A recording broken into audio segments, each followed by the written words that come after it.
Special Branch and MI6 officer and the author of Black Ops.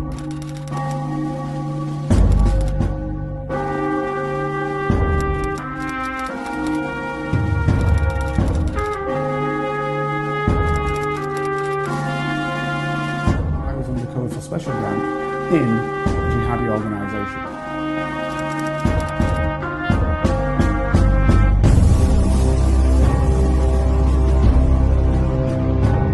If you'd like to help Carlton keep producing the Black Spy podcast and receive episodes and information that's only available to Carlton's special Patreon agents, then you can donate as little as £3, €4 or $5 a month by signing up with Patreon. See the Black Spy podcast notes or Google Patreon Black Spy podcast and pledge your monthly amount. You can even win the opportunity to be a guest on the show. Thanks for listening. And don't forget to subscribe for free. My name is Carlton King, and welcome to the Black Spy podcast, the show which shines a light on the hitherto secret world of secret intelligence, national security, and armed governmental protection operations. Tonight we've got a very special show, which I'm going to speak to some of the ladies who actually made the trip to the United Kingdom as to what we know as the Windrush, so just after the Second World War. That isn't to say that there weren't black people here before the Second World War. Indeed, the ship, the Windrush, was a German troop ship which was used to take back to the Caribbean soldiers, sailors and airmen who had been serving throughout the Second World War in Great Britain and around the Empire. So what I want to ask these ladies is two things. One is what the empire was like, so when they were children, what the empire was like and how and what they thought of Great Britain as a result of that. And two, what it was like when they then first came to Britain those years after. So without any ado, what I should say actually before we go a little bit further is that these ladies are now in their 90s. So any sound problems, please accept that. But this is going to be a fantastic record and we don't want to lose that. So ladies, thank you very much for coming on the show. Mm-hmm. Yeah. Yes, okay. Yeah. So great to have you on. I'll not give any names, so we'll just leave it at that and make it nice and easy. We'll just move forward. Can I ask you a question? You were both born in Barbados, which was a colony of Great Britain. Can you tell me what it was like in your upbringing? Were you taught about Barbados or were you taught about England in your schooling? I've been born in Barbados. I wasn't. The education system in Barbados at that time, we were only taught about the English history, about Admiral Nelson and all the English, what the English have done, but we were never taught about Barbadian history. The only thing I remember being taught about the West Indian history was Christopher Columbus. Okay, so he found the Americas. You were kind of taught that, but nothing else. Is that right? Nothing else. Right. What did you think of Great Britain? Did you think you were part of Great Britain? Of course. We came over with Barbadian, with British passports, and it was our motherland. Right. So can you guys remember when Neville Chamberlain said, Herr Hitler has not listened to what we wanted to say, so the United Kingdom and colonies, or I think he said Britain and Empire, are now at war with Germany. Can you remember that? No, I can't. You can't remember that? Sorry. I was just wondering if you could remember it, because did you remember young men going away to fight in the war? Yes, of course. So as soon as they kind of heard that, they knew that they were also included. Correct. Okay, that's interesting. And was there any ever question of, does that mean us? Or was it just a given that, our country's at war, that's it? It was a given. We were part of the British Empire, and my mom's dad had to come over on the ship, bring in the troops and everything into England. Never seen this whole country before, but they were coming to protect the mother country. They landed in here with nothing, no clothes, nothing, in the middle of winter, and the only people that came on board to welcome them were the Salvation Army giving them winter coats. Super. So it was, this is the point I want to try and get over in the programme. It wasn't as though you were immigrants coming to Britain. You were coming to what you thought was your own country. That's right. Right. And to defend it. To defend it, right. And was that the feeling of most people in the Caribbean, or were there some people who felt differently? No, everybody. Yeah, it was a given. It was a given. Great. So, tell me what it was like in the Caribbean back in those days. Tell me what the system was like in terms of who ruled there, what you had to do. Was there kind of an apartheid system, and did you just accept it? What was it like? It was a governor general, isn't it? Yeah. Could white people work in one place where black people couldn't work? Yeah. Of course. Yeah. That's right. Yeah, it was, the whites had all the major jobs in the West Indies at that time, and the black people were segregated into like servants for the white people. We were like subservient, serving the white people. Right. And the white people, did you call them Barbadians, or did you call them English, or what were they called to you? What were they called? Well, I think they were Barbadians. Yeah, absolutely. I'm trying to get this point over because a lot of people don't understand that in Barbados and indeed the rest of the Caribbean, they were all different colours of people, but that the ruling people were white people, and then I guess lighter skinned people then were the next ones down until you came to the darkest people. Is that correct? That's correct. Right. There was a hierarchy. That's the word I'm looking for. There's a hierarchy of people. Now, what happened if, example, you were somebody from outside of that process? Let's say you were somebody who came from, I don't know, the Lebanon, and you came into Barbados. Where did you sit then? Were you classed as a black person, or were you classed as a white person, or somewhere in the middle? So let's say Asian people, Asian heritage. Where did they sit? I think they came just above our own black people. Right. Because we had what we used to call the coolie man, which was the Indian man. And they came over and they opened all their shops, and they came around selling to the black neighborhoods, and they were above us. Right. So was it that they were allowed to do things that black people weren't allowed to do? Black people weren't allowed to do, yeah. Okay. So what about the lighter skinned black people though? Were they allowed to do the same? They had a bit more privilege. They were still the same. Okay, more privilege. Interesting. But did people complain about that? Or did people just accept it? Just accepted it. Because it's been run like that for 200 years? People just thought... Yes. Yeah, okay.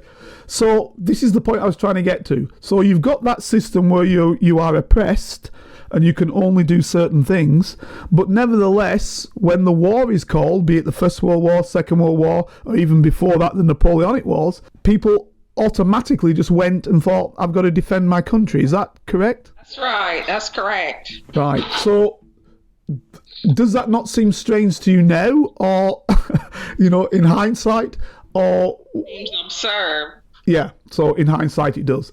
Great. Okay, so what was your view of white people in Barbados? Did you think they were better than you, or what was the circumstance? No. They were better than the black people because we were made to think that they were better than us. What about the poor whites? Even the poor whites? Poor whites. There are any? Yeah, remember? Yeah, they did have poor whites. Yeah. Poor whites. Yeah. So you did have poor whites, which we know of. Yes. I think you called them the red legs or something like that. Is that correct? Right, the red legs. Yeah. So where did they sit? What was their privilege or not privilege? They were just above the black people. Still above whites, no matter what. Still above, yeah. So let's say somebody like, because I'm obviously familiar with the Barbadian history, somebody like Grantley Adams, who is well educated, a barrister, he's still below the redlegs. Of course. Yes. Yeah. Okay. So that was the system put in place. So basically, it's like the South African apartheid system, which of course was also a British system. So it's a bit like that. So the war calls, everybody signed up, obviously the First World War and then the Second World War. Did the people coming back from the wars, from the First World War, well, you probably won't remember the first, but you remember the second. Did the people coming back from the Second World War begin to think any different? Did they see something different? No, don't know. You don't know. Right, you don't know. Okay. And what was it like in terms of people, because obviously there's a lot of mixed race people in Barbados, because one, way back going to the slave times, and then post the slave times, there's obviously a lot of mixed race people, but mainly with white men and black women. When it was the other way around, what happened then? Was that a problem? Well, I don't know. Sorry, can you repeat that? What I was saying is, I'm familiar with there being quite a lot of mixed race people in Barbados, because, and in the rest of the Caribbean, because obviously the slave owners in the slave days, but that's 100 odd years ago, obviously took whatever woman they wanted to take. But after that period, They took advantage. absolutely. But after that period of time, we also hear of people, white men in particular, being with black women. Some of them, That's right. some of them standing to their children, others not, in the British Caribbean. But when it was the other way around, and it was, say, a black man with a white woman, what happened then? Or did that not happen in your eyes? I don't know. It's very rare you would see it, but then people look down on them. Right, on both of them, right. Now, when you say people, are you just saying white people or white and black people look down on them? White and black people, Right. both of them. Right, because they were told to. Yeah, okay. Because what I was thinking of, I'll tell you what my thinking is, that we know that during the Second World War, soldiers came across who were blacks and who were in the army, in the navy, in the Royal Air Force as pilots, particularly as pilots in the Royal Air Force. And then those who were still alive, you know, they may have brought back English women with them. I was wondering how they were then treated. Did you not know any? No. It was treated. No, it was sort of, treated. was it taboo then? It was a kind of taboo. Don't know. If a black man bring back a white woman, how were they treated? We don't know. I don't know. Right, okay. So I can hear from that what you're saying. It was a kind of a taboo, and if it happened, it happened, but nobody really wanted to talk about it. That's basically what you said. Yeah. Okay. So we now come to the decision that you guys have to come to Britain. Now, your menfolk, like my father, example, who was in the Royal Navy, they'd been to Britain, they'd served in the forces. Some West Indian women had served in the forces, but generally more the men. I believe a lot of the work done by women who stayed at home did the work of making sure that goods and the like were getting ready to take to Britain, so Britain wouldn't starve. Is that correct? You were sort of working in the type of land army stuff. That's true. Okay, great. So what I'm saying is, after the war was over, and then people knew that the British state was asking for West Indians to come to Britain, how did you make that decision? What did you think about in making such a decision? Mom, so I don't know. why did you make that decision to come? Because we thought, we'd be treated as equals. They wanted to better themselves, because after the war, the people didn't want to do the dirty jobs anymore, the nurses and so. So we decided to come over here and to see if we would be able to make a difference. Right. But when we come over, it was far from the truth. So did you come over for patriotism again? Were you being patriots? Right. Yeah. To help the British get out of the problems after the war. Right. Also, because you as well. Yeah, of course. We thought better themselves. Yeah. Right. So was it sold to you that way? Was it sold to you as your nation needs you? Please come over. Right. That's how it was sold to you. Correct. Okay, Yeah. great. And you'd only, I don't want to put words in your mouth. Am I right in saying that in Barbados, as a general rule, and this goes for the rest of the Caribbean, a little bit different maybe in Jamaica, where they were, obviously it's a bigger place, so there's a couple of million people, but in the Caribbean in general, I'm talking now the British Caribbean, because obviously it's different in the French Caribbean and the Netherlands Caribbean, but in the British Caribbean, did you then think that when you went to Britain, it would be the same as it was in the Caribbean, i.e. that the white people would be at the top and everybody you saw was going to be educated and dressed well and all the rest of it, and that you would still be at a lower position? Or what did you think? We didn't expect to see that. We expected that we were coming to help the country and better ourselves, and that everybody would be given a fair chance. Oh, that's interesting. So why did you think you'd get a fair chance in Britain, but you weren't getting a fair chance in Barbados, which after all was part of the British Empire? Why did you think that? Because the whites ruled. And people were told that they were coming over to help, and so we thought that coming over to help, we would be given better jobs and treated better than what we had before. Right. So you felt that the war had earned you the right to get something. Is that basically what you're saying in a nutshell? Right. And they asked us to come. And you were asked to come. They begged us to come to help to build the country back up. Right. Now, this is the interesting one now. Did you think you were going to a foreign place, or did you already know the place because you'd learnt about it all your life? Well, how did you think about it? Yes, that was all the history. It was our country. It was what we were taught about. So we felt like we were going to help the British Empire. So you're going home in a sense. You're going to the mother country. If I don't want to put words right. Okay. So what was different then when you came? It wasn't how you thought it was. No, completely different. There was no way for the blacks to live. They didn't want any blacks. Right. So it was completely different than what we were expecting. And did you think that the people... Well, let me put it this way. Were you surprised about the different classes of white people? Because from what you're telling me is all you'd ever seen is sort of wealthier white people. When you see white people that are not... There were poor whites. Yes. Right. And what did you think then? Was that a surprise to you guys? Very. Yeah. Mom saying it. You have to speak up. Yeah. You need to speak... If you can speak a bit louder, great. I know your voices are struggling.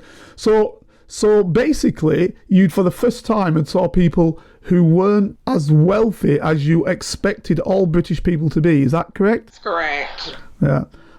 And how did that kind of make you feel? Did you feel yourself better or as good as those people? Because as you just said to me before, you didn't feel as good as the white people. But when you saw the poorer white people, did you feel you were then as good as white people? Yeah. There was a change, right. Just let me ask, I'm taking you guys were well educated. You'd had good educations, yeah? Yes. Yeah. So did you think that some of you were better educated than some of the people living in Britain? That's correct. Yeah, right, okay. So in that way, it was a kind of a shock then? That's correct, yeah. A lot of them weren't as well educated as we were. But yet still, even though you were potentially better educated, you weren't getting the jobs that you could have done. No. Is that right? Yeah. That's correct. So keep trying to keep us down. That's right. Right. So did a lot of people take a lesser job than what you expected to take when you were coming over? Yeah, we had to. Right. So was there then the thought of going back, or did you think we're here now? It's our country. We'll stay. Yeah, we tried to make it.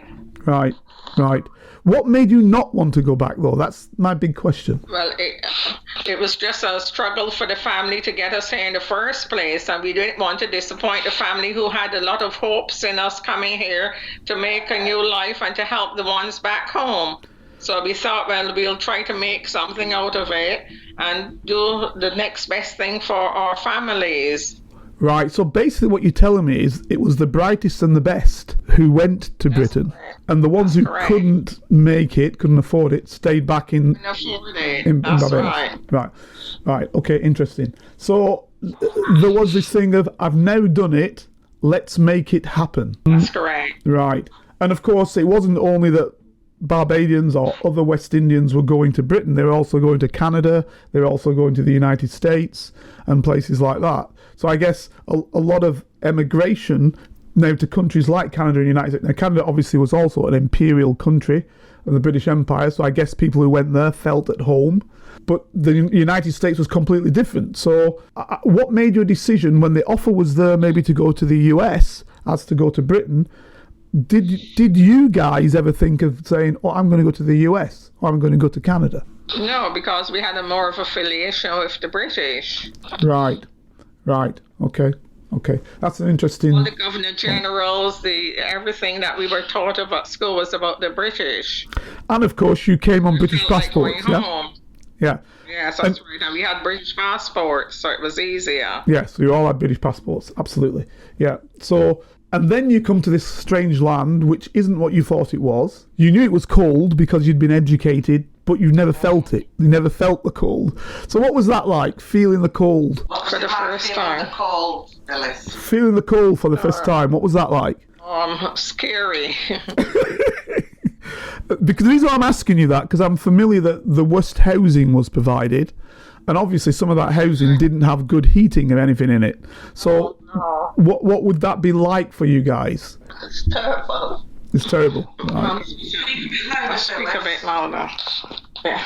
It was very terrible to be like that in the cold. Right, yeah, very cold. Yeah. And you never felt that before. So did it sort of drain your enthusiasm? Or did you say, listen, we're going to carry on regardless? Was it just all a struggle, or were there entertaining times as well? Interesting times?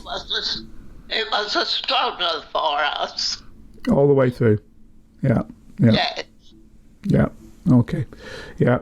See, that's another interesting thing. So I guess your ardour, your interest was dampened by not only some people reacting negatively, but also the climate. Now, I'm saying some people. Was that, in your opinion, the majority of people who acted negatively, or just some people acted negatively? Yes. Speak up. What is it? Some people. Some people. Some people. So there were some people who weren't negative towards you, but I'm just trying to get a position of how many. Was it more that were negative, or was it less that were negative? More negative. Yes. Okay. Now, did that change as to where you were? So if you were up north, did you, example, have less people who were negative than if you were down south? Was there a difference? Yes, it was a difference. Yeah. So you think the northerner was more open or less open? More open. More open, right. So the southerner was more negative. Okay, interesting. Yeah, very interesting. So at the end of this, you've come to Britain, you've got married, you're starting having children. When did it become that you started to feel that you weren't British, or, this is the question, that you were British again? That's the question I'm kind of asking. Because when you came over, you felt British. But when you were then there, you felt, I am not British. So when did that change again? Probably in the 50s. Probably in the 50s. Right, okay. And that meant that you beginning to feel you weren't British. So then you're thinking you're different. Okay.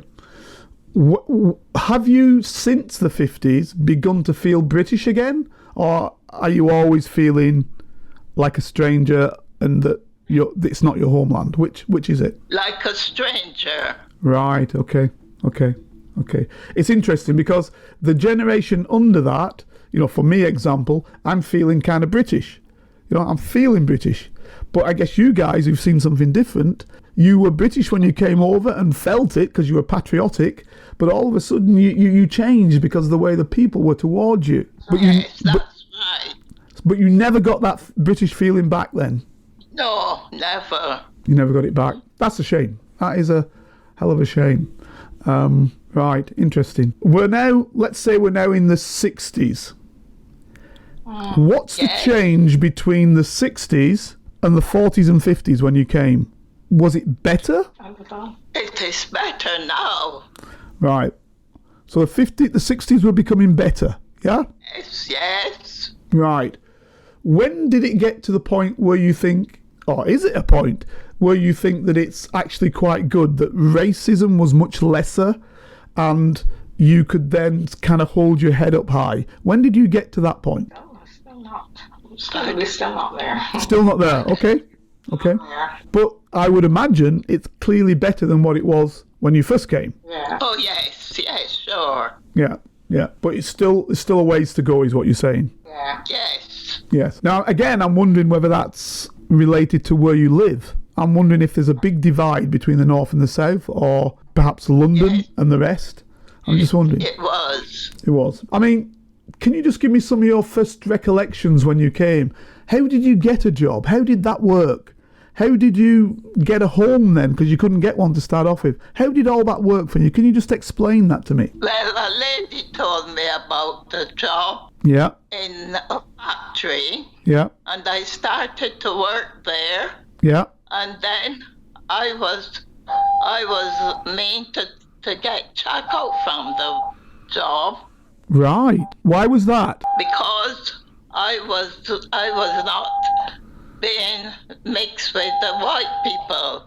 Right.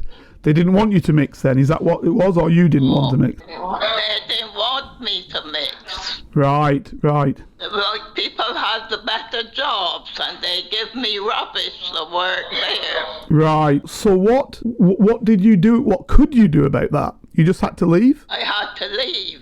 Right. So what happened after that then? Did that make a big hole in your finances and you had to find somewhere else? I find the hospital to work in. Right. Okay. And was that much better in the hospital? It was much better because I was looking after the sick people. And how did you find that? Was that straightforward or was that difficult as well? I heard about it and I applied for it. And how did the people, because I just heard you say keep your black hands off me. So some of the patients didn't like that then. So they were negative to They you. don't like the black people looking after them. Right. So how did that make you feel? Very bad. It did. Right. So you were caring for people, ill, some maybe even dying, etc. And the things that you recall are the negatives towards you. Did you ever say, okay, I won't touch you. You find somebody else? We carried on. You carried on regardless. Yeah. Okay. Yes. Yeah, because you were professional, so you carried on working professionally. Working, yes, we Yeah. did. And did you ever bring this to the attention of management, or did you just accept it? We couldn't go further than where we was working. They Right. wouldn't let us go up to manager. Right, okay. So you just accepted it. That's it, done.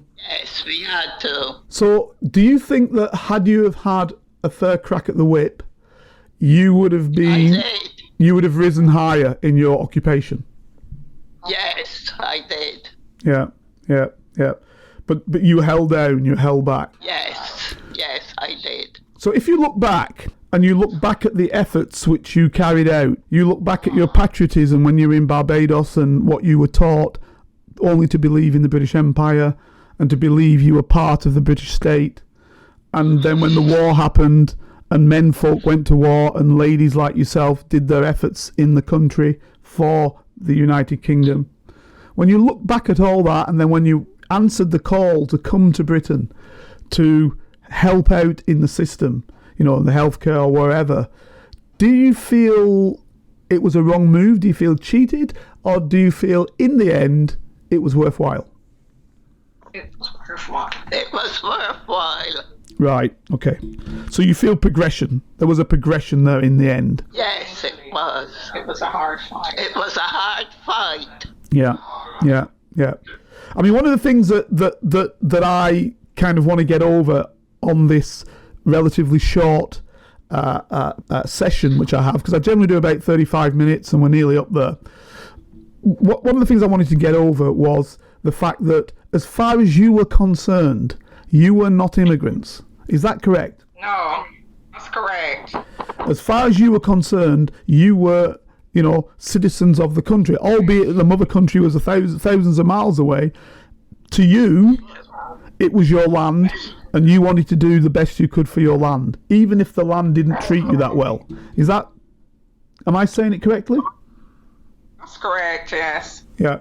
So, in the end, do you feel it kind of negative when you hear about the Windrush circumstance and you hear that people are being thrown back to the Caribbean who've never been there, the children of you, people like you, I mean, you're 90 odd years now, but people like you are being thrown back there to a country they don't know, a country which, yes, you were born in, but at the time you believed was part of a bigger empire, of which the mother country of that empire, the mother place of that empire was Great Britain. And all you did is move from one part of your country, Barbados, to another part. Yes, of course, to help it. And we give up so much to come here to help the empire. And then now they're treating us, sending us back. No, we are no longer required.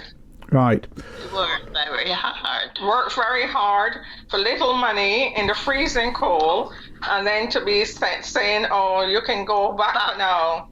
Yeah. You see, because what I want people to understand is, and I don't think they do, because I don't think we're educated enough to that, I don't think people, regardless of colour, be you black, white or brown or whatever, I don't think they've educated people in Britain to this circumstance.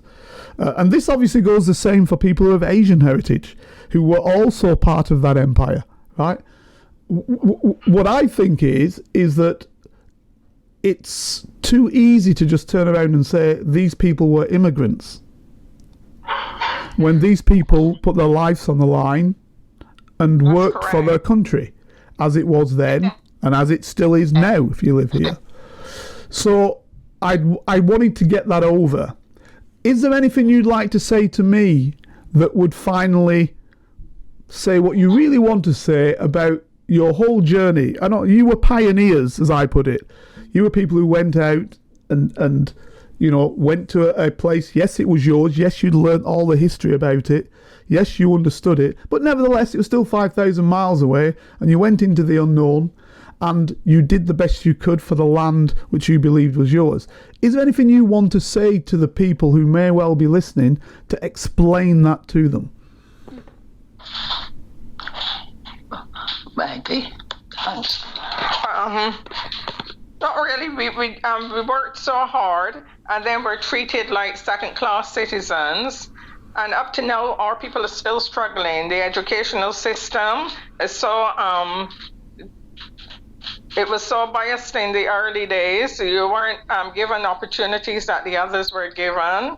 The younger we came over here, we brought the family here. Some of us had children here, and they still had to struggle right through until today. Some of them are still struggling. Yeah. That's interesting. So basically, we've never been taught. It's only now with Black History Month that the children are learning the true history of the West Indies and learning about Black history, learning about our generation. We weren't taught anything of that. We were just told about the English, and we thought that we were all part of one empire. Yeah, interesting. Now, if I were to say to you that the first black people were in Britain before the Anglo-Saxons, okay? So before the people who we perceive to be English. So if you go back to the Roman Empire, to something like 210 AD, 226 AD, Anno Domini, so 2,000 years ago, you had blacks who were here as part of the Roman Empire. One of them being an emperor by the name of Septimus Severus, and he brought his troops, what he called Legianus Africanus, the African Legion, that he brought into Hadrian's Wall, and they married the local people, had children with the local people up there in Cumbria and all around that area. The emperor died and was taken to Rome, where he was buried. Later his body was exhumed and taken back to Rome. But the point is that back in those days, 2,000 years ago, we had black people in Britain. Now, I imagine you were never told that. Never. Not even in the West Indies, not even in the schooling here in Britain. We were never taught anything about that. So if I jump a little bit further now, and I jump 1,600 years to the 16th century, 15th century, about 1,500 years, and I look at Elizabeth I of Britain, and if I said to you that she made a proclamation that said there are too many blackamoors here for that it means blacks, too many blacks here, we better get rid of them and send them back from whence they came. I'm talking the language that she said then at the time, because they're stealing our women, houses and jobs. Would that again be something that you've never heard of? Never. Right. So that's... I know that. You never heard of it. Okay, so that's so that's 400 odd years ago. So now if we jump to the American War of Independence in 1777, okay, and at that stage some of the black people were enslaved by the Americans, and when the British were fighting the Americans, they said, fight for your mother country and we will release you as slaves. Okay? You will no longer come and say, if we lose, we'll release you as slaves anyway, but if we lose, we'll take you back to Britain. And of course, as you know, Britain lost. And therefore, what happened with those blacks is they took them to Canada. And those blacks had some of the worst properties in Canada, the worst place. So they said, you promised us that you'd take us to Britain. Give them the due. Around about 1778, ships went from Canada to London and took between 5 and maybe 20,000 blacks to Britain, okay? Where they then stayed in Britain. And again, you never heard any of that, I take it. Oh, No, Right, okay. never heard. So what I'm saying is, within the country you went to, your mother country, there were many a person whose heritage, though they wouldn't know it, has something to do with black people. Yeah? Because, of course, they would become lighter and lighter and die out within a couple of generations. But the heritage is African heritage, as it all is. So what I'm saying to you is, the belief we don't belong from some of the younger generation, particularly of West Indian heritage, that we don't belong, should be slapped on the butt and said, we do belong because we've been here for 2,000 years. Yes. You see what I mean? And that's very, very important. Now, I always say to people, don't believe me. Don't believe what I'm saying to you. Look it up. Because it's all there in the British Museum. You can read all of that in the British Museum. So it's just that we were never taught it. And I believe we were never taught it on purpose. Okay? that's correct. So we need to spread this history. The newer history, which I'm getting from you guys, and I don't want to die out about what it was like for you guys coming from Barbados to Britain. And then the guys born here who think we can't belong because somehow we don't have people of our colour in Britain. And I'm saying to you, 2,000 years ago already, there were people of our colour in Britain. That's correct, Right? yes. So that's why it's so important. Well, listen, ladies. Teach our children the truth. Absolutely. So spread that word. Ladies, thank you very much for your time. This has been fantastic. Thank you. You are recorded now for prosperity. You will be there for hundreds of years for people to hear. The program goes out all around the world, so there may be somebody in Barbados who will listen at some stage and understand what it was like. And definitely in the United States and in Australia or wherever else. So I thank you for your time, because I think it's been very, very interesting to listen to ladies who actually made the move and who did what they needed to do, whose husbands fought and unfortunately now already dead, but you know, you are still here. And it's good to get that knowledge out to the British people and people around the world. Thank you very, very much for your time. Thank you. Thank you. Thank you. And listeners, we will see you next week. If you'd like to help Carlton keep producing the Black Spy podcast and receive episodes and information that's only available to Carlton's special Patreon agents, then you can donate as little as £3, €4 or $5 a month by signing up with Patreon.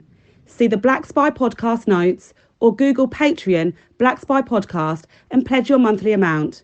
You can even win the opportunity to be a guest on the show. Thanks for listening, and don't forget to subscribe for free. Here is a working class spy telling his stories, the secrets, the lives of spies. Feel free to message Carlton King on all socials and give this show 5 stars on Apple iTunes and subscribe so you never miss a single episode. For your ears only. I was a member of Her Majesty's Secret Intelligence Service.